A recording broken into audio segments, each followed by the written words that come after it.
Welcome to Ron Talks Tabletop, where Ron talks about his favorite things: role-playing games, board games, and a little bit of something else. So sit back, relax, and listen.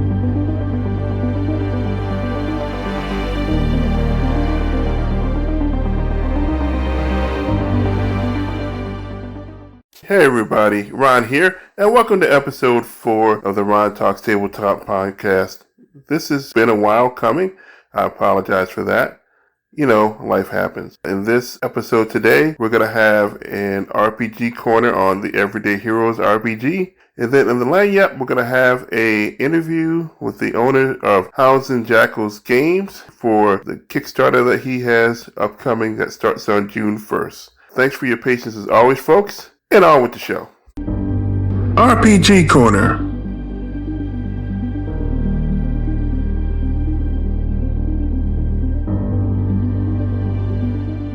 I was excited about a game that I just got in the mail, so I just wanted to show it off and talk to you folks about it. Got this monstrosity here. It is the Everyday Heroes core rulebook, designed by a team of designers and published by Evil Genius Games. And if you don't know what that is, it is a spiritual successor to D20 Modern. And I have some affection for D20 Modern. I played a lot of it when it came out 20 years ago. I had always been looking for a 5th edition version of D20 Modern. A few of the same folks that did the design 20 years ago worked on this game. It's a 5th edition port of 5e. I want to talk about some differences here. One of the things is that it only goes up to 10th level, and it packs in the options in those 10 levels, which is nice. And I really think that 10 levels is sufficient with a 5th edition game. I've run games above 10th level. The combat can be a real slog or what have you. Other folks have talked about high-level D&D games. I don't need to really get into that. But I feel like 10 levels is pretty good. Also, back in the 3rd edition days, I don't know if you folks realize this, but there was a design intent with each quartile of play in 3rd edition. I can't remember who said it, but 3rd edition was really broken down into 4 quartiles of play. Levels 1 through 5 was like, sword and sorcery, gritty fantasy, and then level 6 through 10 was like heroic fantasy, and then 11 through 15 was wuxia, and 16 through 20 was superheroes. And you can really see that in the 3rd edition play as you went up in the tiers. And while 5th edition isn't and exactly like that, it feels a whole lot like that. And even when you read the DMG, it actually breaks down the tiers of play and what kind of impact you have and what kind of powers you have. So there's some similar DNA in that. And so by keeping it down to 10 levels, they're keeping the D20 Modern closer towards the gritty style play and also the action hero style play. So by default, the game has 6 base classes they call archetypes, and each one is based on an ability score. You have the strong hero for strength, agile hero for dex, the tough hero for con, you have the smart hero for intelligence, the wise hero for wisdom, and the charming hero for charisma. And each of those archetypes have 3 or 4 subclasses, which they call classes in this book, but really they're subclasses. Another thing is, instead of race, you get your bonuses from your combination of a background and a profession, because the default assumption is in modern games that people are going to be playing humans. So, there's that going on. And of course, you have combat that's tweaked for modern style games. Instead of your armor class, you have defense, which I really like. And the thing is that each archetype keys their defense bonus off of their primary stat. So instead of everyone using Dex as a bonus to their armor class, the strong hero, for example, uses strength, and like the little flavor is meat shield. And of course, Dex is, fast reflexes. The smart hero is basically can plan, can see things coming 2 steps ahead, so that helps them in the defense and all this kind of stuff. Wise heroes have intuition, and I forget what charming heroes have, but you get the point. There's rules for chases in here, in vehicles, which are great. I want to talk a little bit more about the armor rules. Instead of wearing armor to increase your armor class or defense, your armor has an armor value, and it only comes into play when you would be reduced to 0 hit point. Each weapon also has a penetration value, and so what would happen is when you would be reduced to 0 hit points, you would compare your armor's armor value to the weapon's penetration value, and if your armor value is equal to or greater than that penetration value, you get an armor save. It's simply a d20 roll that the DC is half of the damage taken, rounded down, and if you make the save, you actually take no damage, but your armor is not broken.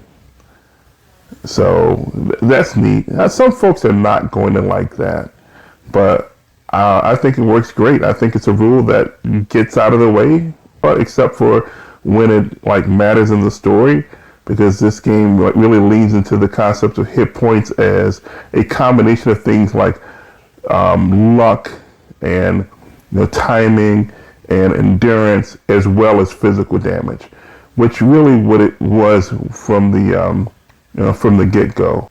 So yeah, I think it's a pretty good addition. Another thing I want to talk about is the wealth system.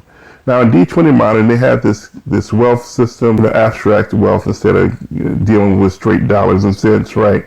But one of the complaints about it is that the system just got to be weird and a little complex. And the new wealth system is just simple. It's just 6 levels. Actually, it's 7 levels, because you have level 0, which is dirt poor, but you have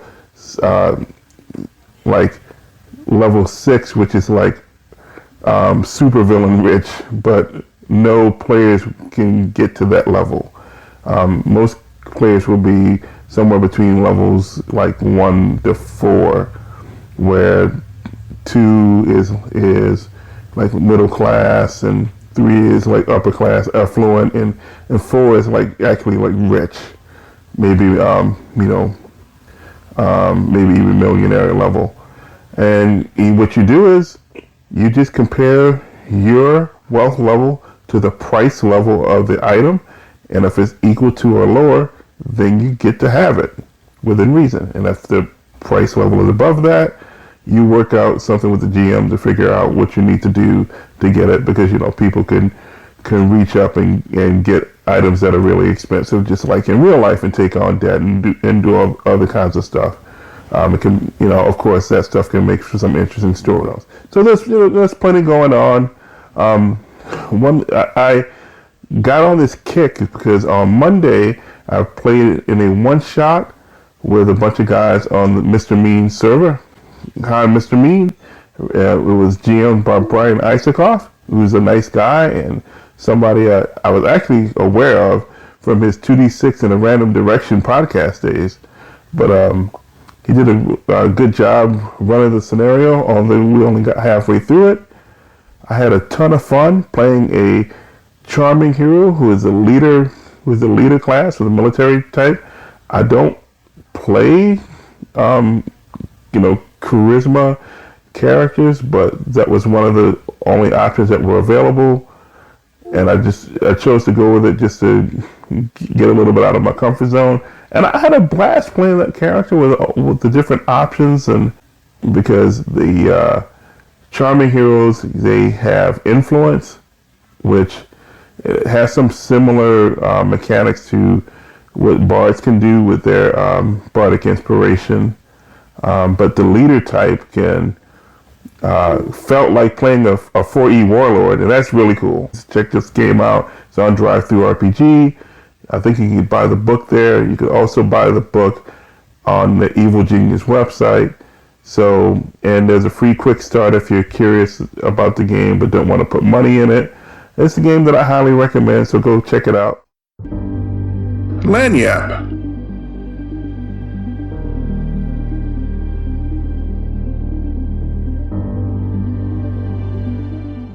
And good evening. Welcome to the Lagniappe section of the Ron Talks Tabletop Podcast. I have a special guest here, and we'll let him introduce himself. Who are you, and what do you do in the gaming space? Well, thanks, Ron, for having me on your podcast. So I'm Bruce Ballon. I've been in the, gaming, role-playing game field for a few decades, actually. Took a bit of a break, but I go way back, almost as old as Cthulhu. And in fact, that's where I started working on things, was with Cthulhu. My background is actually, I'm a psychiatrist, but I've always been interested in horror, science fiction, all stuff I used to grow up on. Used to read all the Cthulhu stuff. And so I go back to when Dungeons & Dragons first came out. So I got the original box sets, and I was playing in elementary school, people, that sort of stuff. And then Call of Cthulhu came out, which I have to admit is one of my favorite games of all time, more than Dungeons and Dragons. Hate to say it, but that's the truth. Because I've always liked more the narrative concepts where you have to actually think as much as fight and do things. And so even early on there, I used to send some fan letters to Sandy Peterson and all that. And eventually, when I got into medicine and then psychiatry, I actually started working for Chaosium as their psychiatric consultant a few decades ago, and actually helped revamp the sanity rules. Because one of the things I've always been really interested in gaming is accurate portrayals that are, through entertainment, will really engage people, but will not create stigmatic portrayals of people with mental health or other issues, because that kind of annoyed me a great deal. And so I wanted to make sure, if you're going to have sanity rules and mental health issues, how can you play that in a way that engages people, that they might actually learn about these things? And so, so I did a bunch of things there.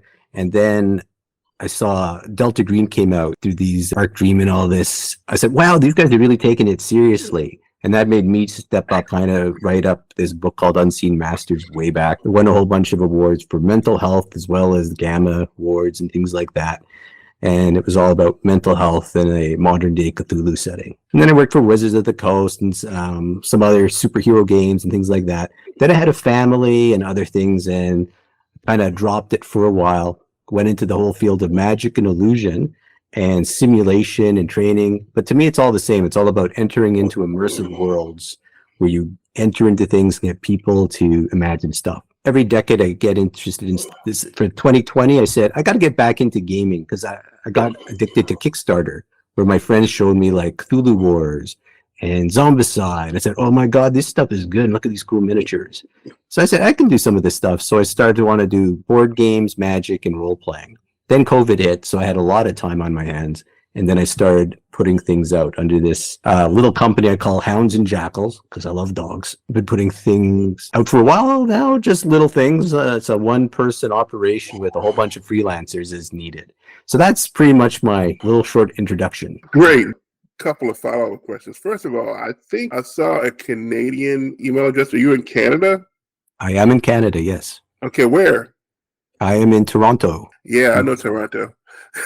Yeah, it's a big gaming hub here. Yeah, it's a fantastic city. So you talked a little bit about things that you love about gaming, but I wanted to ask, so what else do you love about gaming? I love the engagement. Again, as much as I love the world, as you know, as it is too, I do love the world of the fantastic, and I've always been fascinated with science fiction or fantasy, and that's what games allow people to do. You get to suspend your disbelief, go into these things and enjoy these entire narratives. It's like going to a movie, but it's much more interactive. I've never lost the enjoyment of that, and just being able to interact. And the cool thing is you never know what's going to happen exactly, because everyone's unique and everyone brings different things to the table. And so adventures can go all over the place, which is also fun to actually experience the unexpected. That's pretty cool stuff. As a game master, ambiguity must become your friend. I agree, and that's why again, and then we'll get to EZD6, which one of the things we'll talk about. Right. But it's like I do lead more to narrative than crunch, but I do believe you have to have a little bit of crunch with those dice, because the beautiful thing about dice is that randomness. Because when somebody critically fails or critically succeeds, it just changes the narrative amazingly, and it's just like, okay, we'll just go with it. And it's just fun, even if it's a failure or a success, it doesn't matter. It's going to go somewhere big time. Speaking of EZD6, before we got on to the interview here, we had started talking about that a little bit. So tell me about how you found EZD6 and what your experience was with it. I just keep my eyes out for different role-playing games all the time. And on YouTube and all this, suddenly people were talking about this. And, Mr. Dungeon Master and all these different things where you start seeing, like, wow, this game looks really good. And I was going, it's amazing. It's amazing. But what I really liked was I heard it's basically the basic fundamental things you require to really run a role-playing game. It took all the best things from various other games and crunched it down and allowed much more freedom. And I can't remember if you might have said this on a post somewhere, but I also agree. If you didn't say this way. What I find though is it's the type of game where if you're a really experienced game master, it's perfect for you. It's not for the faint of heart for if you are a brand new game master. It's great for players. Players can get into it, and you can make a character within 5 to 10 minutes, totally fleshed out. But it all depends. It makes this one assumption that the game master has a wealth of experience and knows how to kind of roll with all sorts of situations, which I happen to be one. So that's why I said this game is perfect for me. And I can draw upon my experiences from other games to roll into it as needed.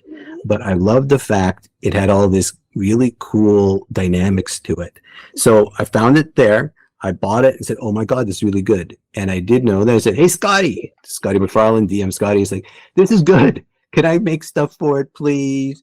And he said, yeah, I'm going to make an open game license soon. Yeah, let me know, because I want to support this so bad. I just want to make a whole bunch of stuff because it just seems like the perfect framework to build tons of stuff with. And it's easy D6. Funny that you say all of that, because when I discovered it, and even just this past Friday when I had my game, I was asking myself, why am I playing any other game? But it really is a fantastic game. And as you alluded to, in your excitement, you want to make stuff for EZD6. And I understand that you have a Kickstarter that's starting later this week as we record this. Can you tell me about that? Yeah, June 1st. So, when I started looking at it, I was actually, because of the open game license for 5e and all that sort of stuff, I was preparing to make a bunch of different things for that. Then that whole controversy with Wizard of the Coast won't go there. But it's like then EZD6 came along and said, wait a second, why am I wasting all my time doing that?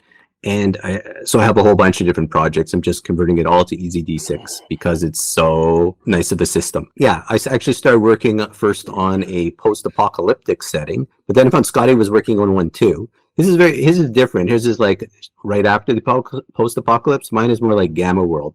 So it's called Terra Delta. But as I was going along with it and doing all this, I accidentally started watching Mission Impossible movies. And I said, hey, wait a second. It's so gonzo. Why can't we just do the espionage stuff? Because I used to play James Bond, RPG, Top Secret, and all that. It's a genre that it's a lot of people love, but it doesn't get a lot of love for people actually publishing that sort of stuff. That's true. Yeah. And I said, well, I can do that. And it'll be simple. So I just started whipping it up. And then I started running scenarios with my group. And thus was born Assignment Danger, which is basically a tribute to a whole bunch of spy tropes from the 60s, 70s, and 80s, but set in the modern day. So it's Mission Impossible, James Bondian, but it can get totally warped with some other things. Because in the spy genre, it's pretty wild too. It can be just super science, but there's been a lot of espionage where you have your cyborgs like the $6 Million Man, and you have the Man from Atlantis and other sorts of spies that are like parahumans, and you have all the psionic spies. And then you have shows like Ultraviolet from the UK, where it was a spy show fighting vampires and all these sorts of things. Yeah, why not? Let's throw it all in, because that's the beautiful thing about EZD6. It's gonzo. You can throw anything in and it can work as long as you're consistent and you have a good framework for it. And so what it is, just convert a lot of the hero paths and made new ones for, agent archetypes, from assassins to hackers to all that sort of thing, new inclinations. We also had some fun putting some new rules in, like the signature action, which is like, you know how James Bond walks and goes, "I'm Bond, James Bond," or this, what's her name, Ilsa Faust from the Mission Impossible. She always spins on top of someone's head and uses the momentum to drag them to the ground. So whenever you do that, you'll get some karma points. I'm not going to go into the whole karma stuff and explain EZD6, just to make it more narrative and fun, because I think that's the thing about EZD6, in which I notice Scotty's always talking about, is the more you get your players involved to help world build it, which is very easy with the system, that is an interactive kind of thing, you're all working together, the more fun it becomes. So I have lists of all the wacky weapons, devices, tons of random tables, the whole 9 yards. Yeah, I'm doing a Kickstarter just to get some money for the old proper editing and layout, and hopefully some money to buy all the stock images and things like that, to then maybe alter with some filters and things and just make it look really good so people can enjoy it. I know you have a lot going on with the Kickstarter, with all the new rules and options and whatnot, and that's great. Give me a little bit of a breakdown of the Kickstarter and what kind of rewards and add-ons there will be for this. Basically, so the core book is going to go into new rules and ways you can add things to enhance it. But the core is, again, new character paths or agent archetypes. So there's 8 different ones, and then there's special talents too, like psionic, parahuman things, cyborg upgrades, and also what I call genius talents. I don't know if you know Remo Williams or those types, or Wanted. It's like the super trained people that can like dodge bullets and all that sort of thing. So those are optional. But also I put in some rules for character creation, where you actually know the adventure before you make your you create your characters, new karma ways of doing things. I'm also putting in something here, which I wasn't planning to, because this is for another project. But I realized, because I love shows like The Prisoner and other ones where it's all about psychological things that happen, or, a lot of spies do break down from mental trauma. So I am going to put in a kind of sanity system, which is more of a mental health balance thing, which is going to have like mental health strikes and a whole kind of concepts about, if you want to incorporate that in, that'll be there too. And that, because the other project I'm going to do after is kind of like a pulp action Cthulhu one. Because, hey, that's my roots. So that'll be my next thing after I finish all this. But put it in here too. And then rabble rouser or game master things, a whole bunch of different things on how to agent advancement, when agents want to get too many gadgets, being a rookie agent, villain techniques. Yeah, so villain can have villain dice, and they have bad penny points to offset karma points. That's a whole other thing, but it's a lot of fun when we use it. In terms of rewards, so you get that, and then you can get, if you want to like have some fun, I put in things where if you send in your picture, we'll turn you into an actual agent. We'll draw it up how you like. We'll make a file. And there's another level where we'll even write you up as a character and put you in the book. The top one too is I'm happy to run a game for some people if they want to try it out. I'll run one of the scenarios that we have cooking. And in terms of stretch goals, I kind of just made it flexible that for every $100 we go above, I'll do a vote at the end for people to choose what they'd like, so they can have some fun. So ones like the whole adventure tables that people seem to love. I have an introductory adventure where people go to this simulation danger island type of thing. A whole book possibility on Medusa, which is danger's enemy. Medusa is kind of like, Spectre or whatever. All sorts of different stuff. Oh, and also Tabula Rasa, which I'll probably write up anyways, which is for how to play agents with their memory wiped. Because that's one of the tropes, is the agent who can't remember anything about themselves or has a false memory. And then we have some add-ons, like from my previous campaigns. It might have nothing to do with EZD6. I had this board game called Beast de Gévaudan, which is a kind of mystery, intrigue, horror board game. Then I also have this wacky little card deck I made called the Mythodogical deck, which is kind of like a tarot deck with dogs, all sorts of fun stuff. And I will support this game too, because I do know a lot of people hate when people put out the one-shot rulebook and never come back to it. So I do have a whole bunch of scenarios that I've been playtesting with people. So I plan to put them out to Drive-Thru RPG as well, assuming anybody likes the core book. If people like it and it's a success, I will put out all this stuff to keep supporting it. I was going to ask you a little bit more about the adventures because I read some stuff in your different social media posts about it. Can you give us like a bit of a breakdown on the couple of the adventures that you look like you're setting up to run through this so far? Yeah, so the introductory adventure, it's called Operation Snafu. It's basically set up for an introductory adventure to get people used to the game. And you're playing agents just finishing off training to be danger agents. And your last kind of exam is you're being dropped off of skydiving onto this simulation island called Pratfall Island, where you have to go land, make it through various different traps and things to get to the actual box X. And whoever retrieves it first wins. Gets a ton of points and so on. However, of course, that would be too simple because what starts to happen is various agents start turning up dead, even though it's a simulation. I won't go any further, but the whole thing is it then becomes a battle for survival against an unknown foe and everyone deciding if they want to work together or not. So that's the introductory adventure. Then these are not part of the Kickstarter, but might be coming out after. We have Operation Blood Money, which is kind of a tribute to Thunderball, modernized with a whole bunch of nuclear codes and various nuclear materials gone missing and up for sale. And it seems to lead everyone to NASA and a whole bunch of casinos out there. Don't want to go into too much about it, but I'll put it this way. This one I will note is going to be very paranormal. So as opposed to some of the other adventures, which are just rooted into the normal, this one you will actually face some strange supernatural entities along the way. But I'll just say Blood Money kind of gives it away, if you know what loves blood. Then we have Operation Icarus. Hopefully Game Masters will only be listening to this. But Operation Icarus is basically everyone going on a plane towards a mission, but all their stuff is en route to the mission, and they have all this stuff ready for a particular mission. But what they don't realize is while on the plane, a hijacking occurs. And they have to figure out what to do without any of their regular equipment and what's going on and save the day.